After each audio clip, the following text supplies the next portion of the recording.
my first few years, and especially my fourth year of life, was exceptionally busy. There's a lot going on there. So Yeah. the timeline of my early life, you know how Tony Rodriguez is always talking about, like, put out your linear timeline. And I'm like, dude, Tony and I've talked about this. Like, it looks like this. It's all crazy. Like, I'm being taken here and I'm being taken there and there and there. It's crazy. It Right. doesn't lay down flat necessarily, because there's multiple agencies using me at the same time, and they're not all talking to each other. Although I do think it was part of the plan for me, the plan in my own hand from the beginning of before I came in, right? So when I was 4, this is an odd situation, but this segues into me being taken to the moon and handled by the Draco, the Germans, and the Greys on the moon. So this was again in my 4th year. Yeah, where I spent most of my kindergarten year in that era, in the nurse's office having nosebleeds because I was being abducted. But at this time, my mother, bear with me on this, there's a point to the story. My mother had taken my brother and I to the Salem Witch Museum in Salem, Massachusetts, where in the late 1600s, Yep. many witches were burned and buried alive and, drowned and so on. This was like an extension of the burning times. She brings me to a witch museum where they're doing a reenactment of how witches were killed with live actors on a stage. I'm 4 years old. I don't know why she took me to this thing. It's crazy. And I'm freaking out in the thing. Like, they have to stop the play and take me out into the sunshine. And at that time, here's the point of where I'm going with this. At that moment of trauma and terror in my child's mind, the limbic brain is being activated. What's happening?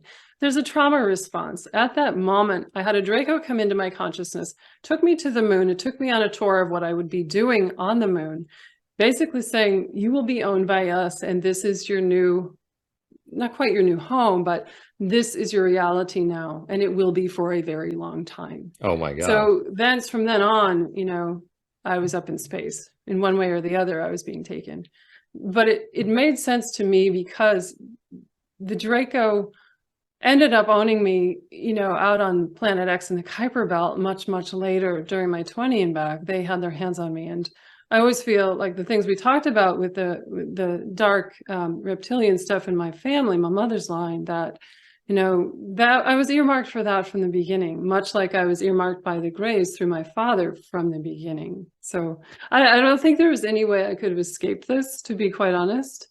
So I can talk to you about the moon. The moon lab, or the moon base at this time. Remember, this was beginning in 1976, so we're kind of getting into old history. It was a German base, and I would call it Nazi fourth, Fifth Reich, in space. I would call them space Nazis. I know some people don't like to say that, but there was Nazi insignia all over that place. But it was Draco, Greys, and Germans that were cooperating in that endeavor. And at the time, this was a slave trade hub, galactic slave trade hub. And I was only handled by the Draco at that point, or that's what I recall as being interfacing with Draco predominantly in this situation. And it was a lab that was like hybridization, cloning, experimentation, and so on, and on humans and also extraterrestrials, just to be clear about that. And I recall I would be taken to like an underground substation, is what it felt like to me. And I don't even know to this day, like, exactly where that was. It felt like I'm going to work, and first I go to the bus station, and then I'm being strapped into I don't know if this is an American carnival type analogy, but it's like being strapped in if you're going to ride a roller coaster, and you have these straps that go around your shoulders like this, right? I remember this very clearly, and then going like super fast through space. And I believe what was going on was I'm in a ship that is the propulsion system was probably a warp drive, which is superluminal. It's faster than the speed of light, faster than light speed, to get me to the moon. And was it a bigger ship, like with other people inside? There were other people in it. There were other kids in it. Exactly Pilots. what it looked on the outside. Like, I don't think I ever saw because my memories are, it's like it's dark and it feels like it's night, and I don't feel like there's bright lit anything. And I wish I could have a memory of what the physical structure looked like of that ship. Okay. That would be really helpful, right? But there was extraterrestrials on the ship, and a lot of beings that I don't quite understand. I don't have really great recall on that, but I remember traveling really fast, and I don't have memory of being regressed. I don't think I was age regressed because I was never gone very long. They were getting me out of bed. The abductions involved insectoids. I remember ant beings being there, and the ant beings, many of them are from upper dimensional realities, right? And they were co-opted or enslaved to be part of the abduction team, if you will. So they were like contracting for the program. Yeah, and I think they were mind controlled in some way. You know, I have actually a guide now who came in some years ago named Bella, and she's a tall ant person, and she came back as a kind of karmic completion, I might say, cosmic justice, maybe. She was involved in some of those abductions. I don't think in my personal abductions, but it was almost like both of us being enslaved by a system that was out of our hands and out of our control, and making good between the two of us. And that's been a really beautiful engagement. I mean, that's been a very luminous reconnection with her.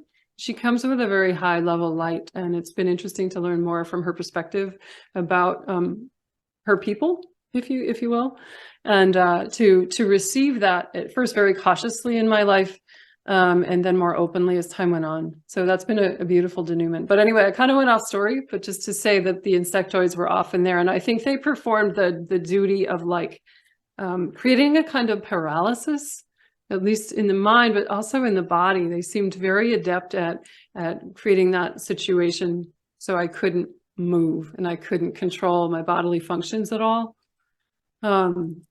Yeah. Okay. So let's see. We talk about it being a day job and going there. I want to make that distinction that this was not at all like a 20 and back where I'm gone in extended period, but more that I'm being taken back and forth and back and forth and back and forth over a number of years. And it wasn't ever consistent. It wasn't like, hey, every Tuesday night they come take me and I'm going up to the moon. It was like, sometimes it felt like it would be a couple of times a week, and then it wouldn't happen for a long time, and then it would be happening again. And I don't know what their personal, what the rhyme or reason is and how they chose when to take me and when to leave me alone. I really still don't understand that. Always at night, in the sense of being taken out through the side of the wall, which is very bizarre. I mean, The way that I remember these different things, it doesn't seem like it's even possible. So there's still ways, in so many of my memories, there's ways that I wish things were more clear and coherent in a linear way. Like some things come in and I have these pieces and those are very clear, and then there's these bits that are missing. But, I've said before in my interviews that I'm going to be unearthing this, for the rest of my life and several more decades of doing this, right? So let me tell you about what was I even doing on the moon? Like, what did they want me for, right? Everybody's wondering that. What were they using me for? So at first the Draco are training me psychically. They're amplifying what I already have and kind of slowly showing me the facility, making sure I understand that they're my bosses, that I have no will of my own and I will do what they say, and controlling me in a certain way with their minds. But a Draco, if you interact with a Draco, they will amplify your psychic ability just by the interaction. So that was also going on. So they're training me to telepathically interface with beings that are captive in the lab. So I'm used as a psychic interface with beings that are being experimented on or augmented in some way. And I'm stealing information from these beings. And this developed slowly over time. It wasn't quickly. Everything was very precise and pretty well planned out over time about how this was going to develop me eventually to serve in the 20 and back and to become a super soldier, going this far back into my life and into this more innocuous, not really innocuous, but compared to being, a fighter pilot in space, this was like light duty, right? I was meant to, because I was a kid. So what are they using 4-year-old, 5-year-old, 6-year-old children for? Innocence, high level frequency, and using the child's natural curiosity and a child's naturally open heart to basically abuse these beings. So I was supposed to befriend them as I naturally would. Who were these beings? These luminous beings that I don't really even have any name for. I don't know what race they were. They were all different kinds of beings, right? There were some animals and animals that seemed like they were made of luminous light. I was to be befriending them, getting them into a certain frequency range, and then stealing their information, stealing their genetic information, and using my mind to do it. So my mind was gathering like a snapshot of their DNA, and then it would go back into a central database, right, of the Germans. I mean, that's a piece of what I was doing in the early stages of this. And so too in this, I mean, it may seem kind of innocent what I'm doing, right? But it's the beginning of the victim perpetrator programming. It's the beginning of, oh, in my mind, I'm feeling really guilty about this, and I think I must be the bad party. I did this, so I'm responsible. Thus, the actual guilty party, the perpetrators in all of this, are never going to be held responsible. So this is heavy programming I see through so many different iterations of different programs, where they make the victim, the abductee, the MILAB, into in their own minds, they think that they are supposed to be punished. So it really creates there's a whole mental distortion going on in all of these scenarios. And that is what I see here, because I hated what I was doing. I absolutely even when I was a little kid, I knew that they were doing to me, and I couldn't stop it. You know, I couldn't help it. And it's really sad to me. I never blame the handlers there. I never blame the Draco. I never blame the Greys. I never blame the Germans. I blame myself. There's a sickness inside of that, you know. There's also a lot of human, I want to make clear too, it wasn't just, I was interfacing with a lot of extraterrestrials, but there's also a lot of human exploitation and experimentation that was going on there, cloning, like I said. And I remember a Draco saying to me at some point in time, here we have everything we need to create the perfect human. So we're getting down the pathway of transhumanism, right? This was back in the 70s, you know, this is going on. So they want to create a race of humans that are basically going to be slaves, lacking sentience, but able to do the bidding of overlords, whoever that might be, right? I was actually going to read, so on my journey with all of this, I take copious notes, and I take the notes longhand in my notebooks, but then I end up transcribing it into digital. And when I've been reading through some of these older notes from this is 2020. Let me just read this little bit, because it describes this whole thing that I've just been through really well. I say, I'm stealing from these beings. Whatever I'm doing seems to break down the life force and strength of the being I'm relating with, and weakening it. They are experimenting on a vast array of beings and studying all their genetic variables. They want to learn how to make new beings and new humans that are completely insentient, yet highly capable. Everything is recorded and mapped. This is used for certain types of programming. The data of the living must be gathered, controlled, and then distorted in some way to create yet more beings. They want to know which genetic sequencing to leave out, so that feeling impulses and unique expressions of individuality and identity will be completely terminated. They will be erased. Only certain qualities of each being are wanted. The rest must be eliminated. I am also to understand that, depending on the race and type of being and their group relations to each other, relational capacities must be severed. That breaks my heart. I just want to cry. I'm feeding data into a machine with my mind. I hate what I'm doing. I feel like nothing will ever mend what I'm doing. And what these beings, these captives, are going through, and the horrible extent of the project and its desired outcomes. I hate this. Nothing will mend my participation in this. It makes me cry. It totally makes me cry. Ooh. I feel that, you know, as a little kid, like that's going on inside my emotional terrain inside.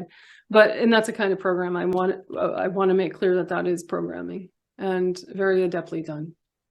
So any questions before I go further? Yeah, summing it all up. Yeah. As a soul, what do you think you got out of it?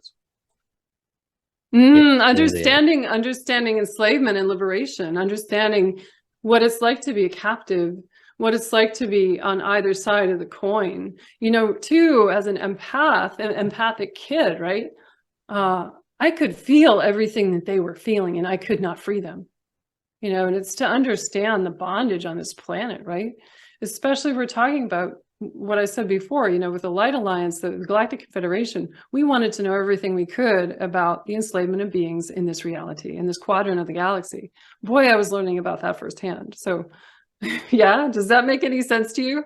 Oh, okay. So yeah, let's go into that. So while all of this negative stuff was going on, you were also connected to the Light Alliance, right? From the very beginning. Yeah.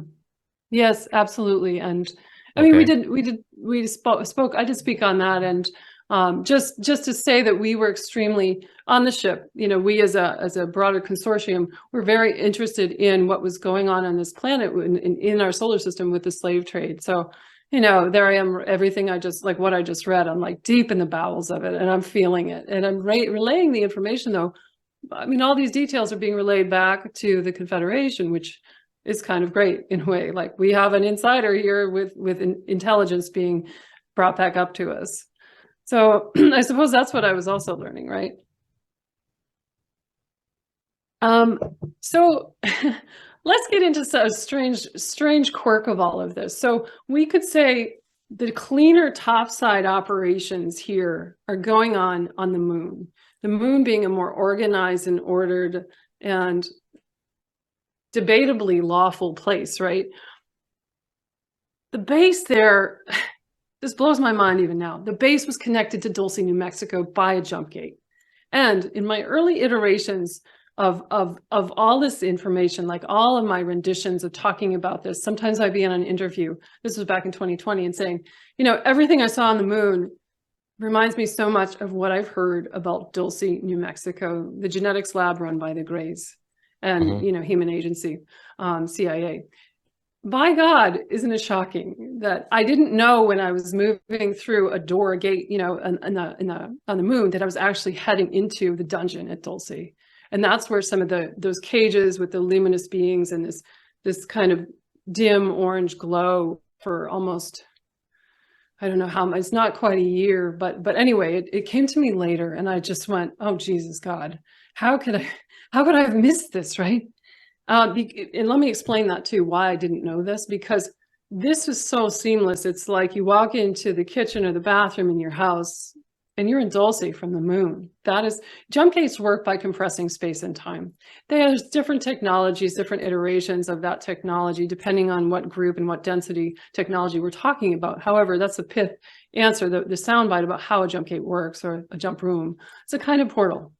But in this case, it was so easy to miss that I was actually leaving the moon and heading back to Earth very quickly. And two, I would say, one of the reasons that they took me back and forth to the moon and didn't just keep me up there was that I believe it was training some element of my biology to then later go through that gate so many times. It is not good for human biology. It will degrade cellular biology. And with kids, they're a little more porous. And so they're not like the body of the child, the mind of the child, the psyche, and the multidimensional quotient of the child isn't all coherent. And so it's a little bit easier for a child to accommodate that with their physical structure. I think it will degrade an adult, and a fully formed adult, you know, a lot faster. That's my understanding of it.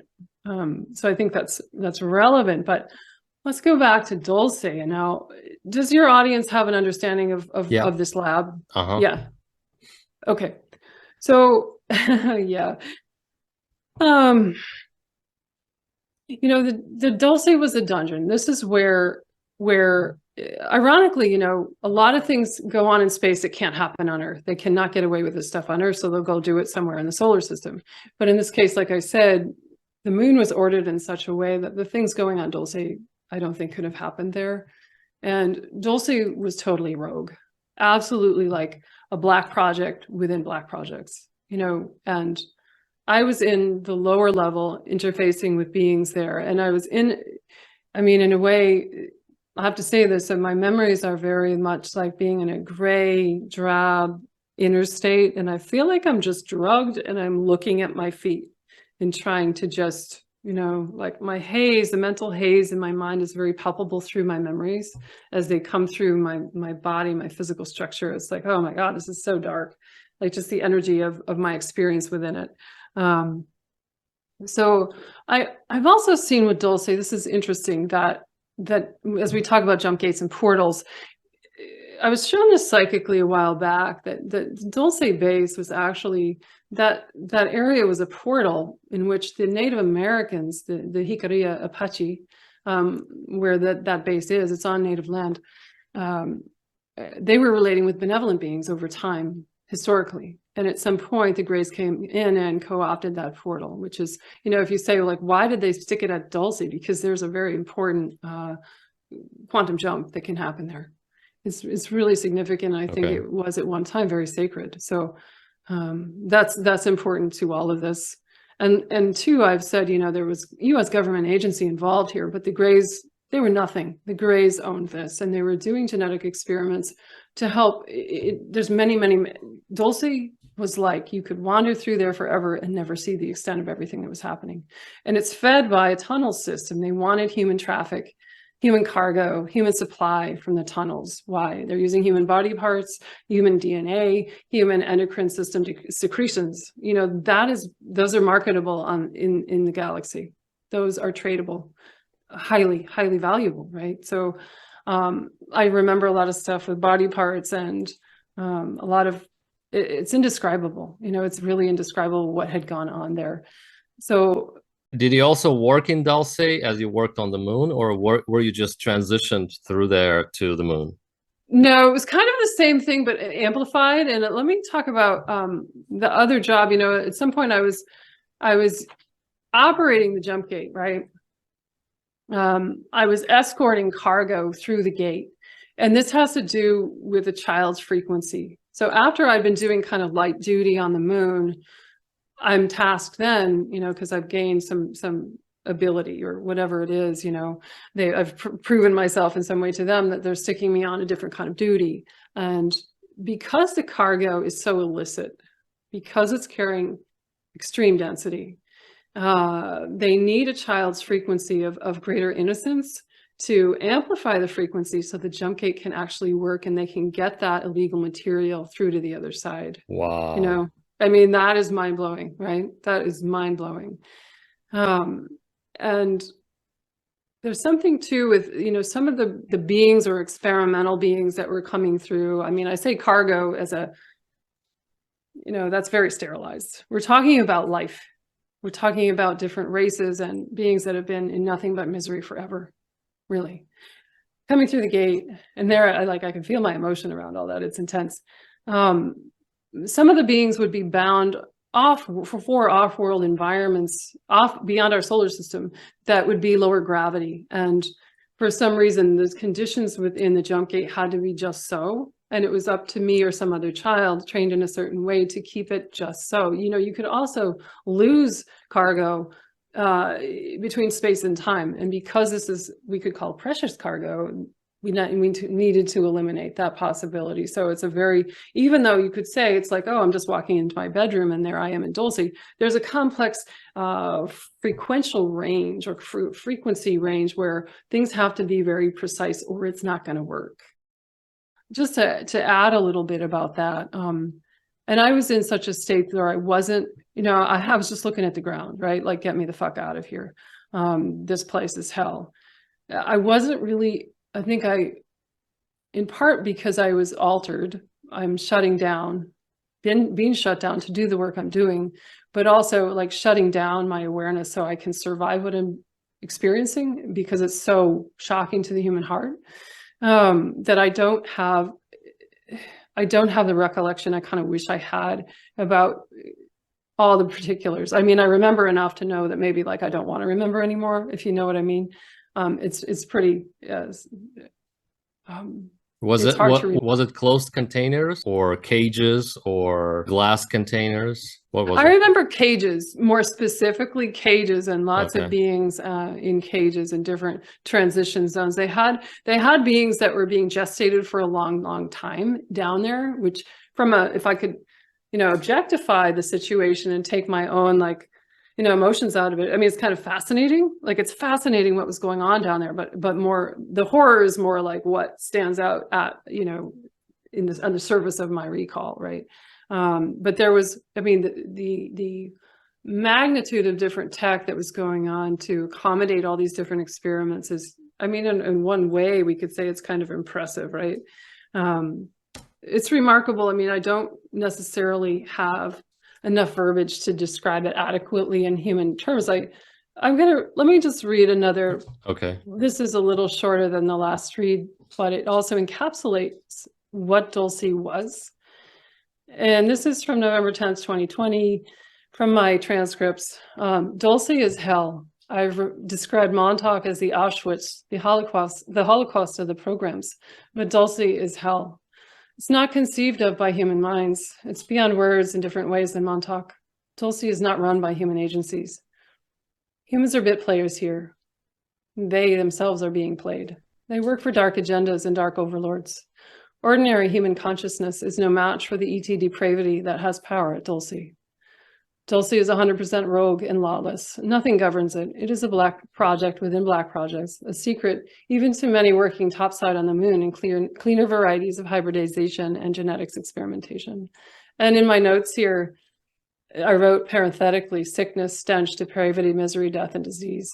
I mean, that really encapsulates the magnitude of horror there. And ending on a good note with this, or moving into a good note, I could say is that when I look at Dulce psychically, it's done. It's over. It has ended, which is beautiful. Like the grays are not there anymore. This has been going on for the last year and a half. I check in psychically, what's going on?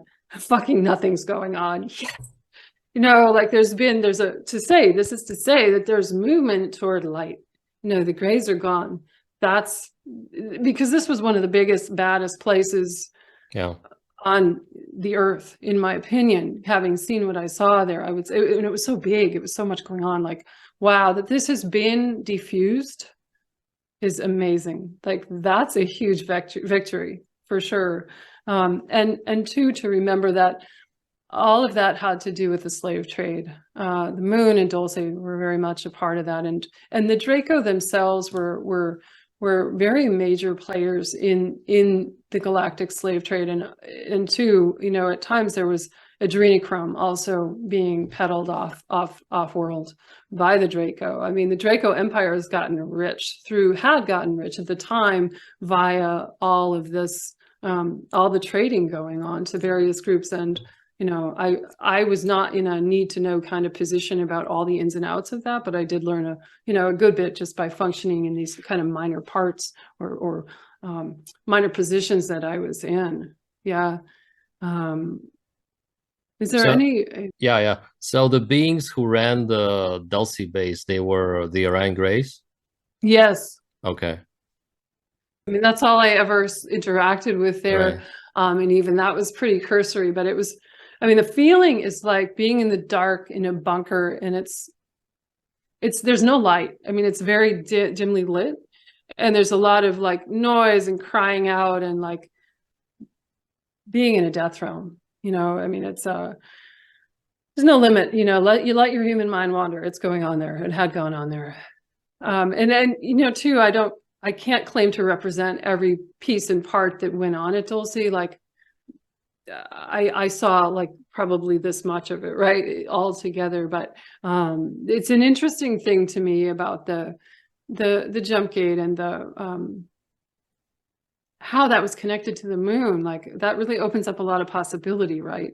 If we think about portaling technology and all of that, which certainly has also evolved a lot since this was, again, we're still back in the 1970s. Can you believe that? We haven't gone to Mars yet. We're still just talking about this, but You know, I just think about how technology has changed over, or what we've had our hands on, let's say, as humans, working with different upper dimensional and maybe more regressive groups where we got the tech, right? Yeah. So you said that it was shut down. Do you know when? I don't know when or exactly what happened. I do not know. Like, a lot of people might know back in, and this was when I was there. I don't Yep. remember this particular thing. In 79, we know, Right. we Yeah. know Phil Schneider, and that whole story with him going in and there's like a freaking shootout at Dulce, you know, American Wild West style, right? But I actually don't know. But I think it's when I just look at it through this means, my ability, my intuition, it feels like it has to do with just the frequency on our planet beginning to change.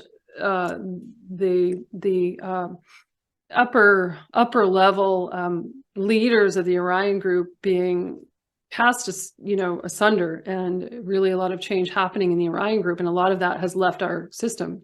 So I think that's just a win overall. Like, hey, let's that's a great great way to move toward the ending of this. I mean, that's such good news.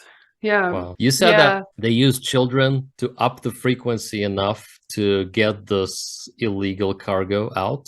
Was it because the portal wouldn't function otherwise, or was it that someone was watching the portal and they had to mask the frequency of the cargo with your frequency?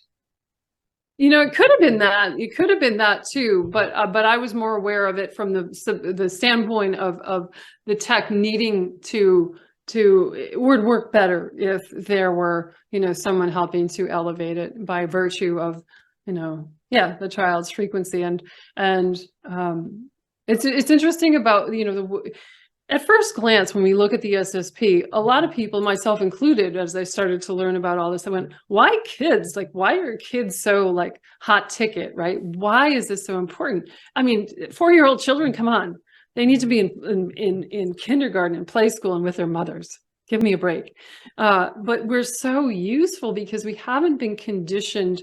You think about the adult mind, we're so conditioned to operate within this sort of beta brainwave state that we are we're so rigid, right? And our frequency is kind of, it's not pliant.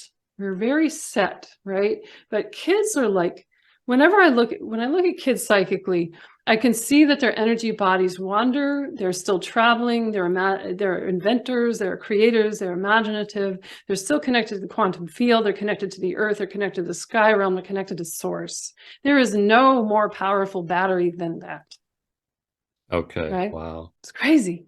Yeah. It's crazy, but it makes sense. You know, the more I've delved into, you know, like this with the jump gate, why did they need a 4-year-old child or 5 or 6-year-old child? That's crazy, but it makes sense.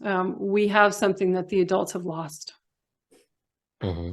Did you get any insight from the light side, from the Light Alliance, about, I don't know, maybe a higher perspective on all of this? Do they have any kind of perspective that they gave you about what was going on Earth? How does it all tie in with what, you know, the darkest stuff and Dulce and stuff? Yeah, I mean, I always got the sense from them that this was like, this is playing out. It's kind of part of the theater on Earth, and it's not going to go on forever, but yet we need to know things.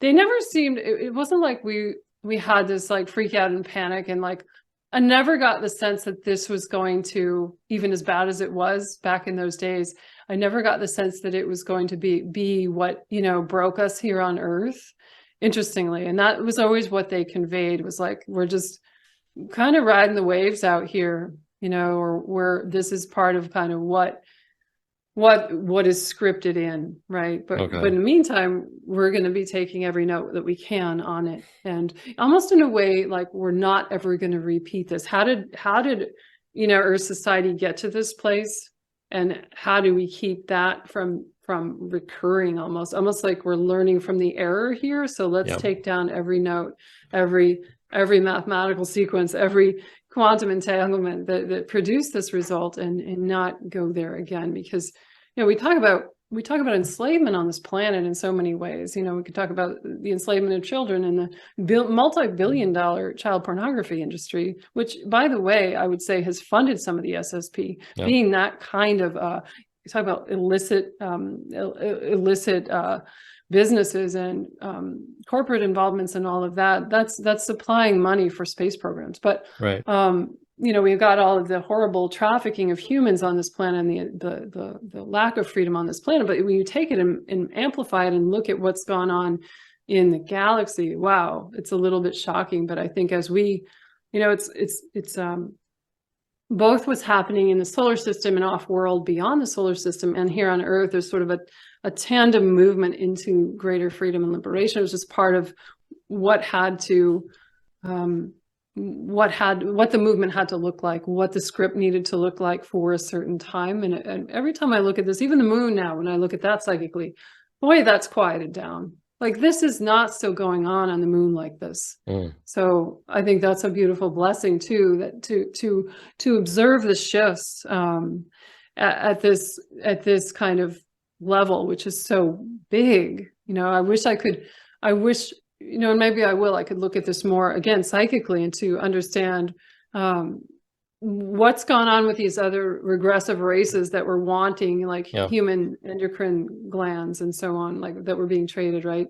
Where are these groups now? The like ET groups that nobody really ever hears about. You know, we hear about the certain players, but there's so much other kind of interesting fodder for examination and exploration as we come into, and I do believe we are coming into greater sovereignty on this planet. It may not look like that at the moment, but that's what I see is the general theme here. But how has this played out with other groups far and wide? I'm curious about that. So what you're saying is actually several decades ago, we were energetically on a much lower level and there was much more darker stuff going on than right now, right? I do believe that. When I look at what's going on in programs and how things have evolved, it absolutely seems like that. You know, I've said, I was in the cesspool of the programs, right? I was in the absolute sewer of the programs. And that's why, you know, if you listen to me and all of this is so like, where is the light inside of this? It's so degraded. But that was the iteration I came into. And if we look at the soul agreement that I had, it makes a lot of sense. Like, you were going to find out about the deepest, darkest, blackest parts of humanity right now and the way that dovetails with the dark regressive agenda in space. Cool. Thank you. All right, Alex. Well, I think we covered it. I hope the audience again can take away something of inspiration, especially when we talk about things like Dulce being liberated and no longer in existence. So thanks everybody for listening. It's good to be back.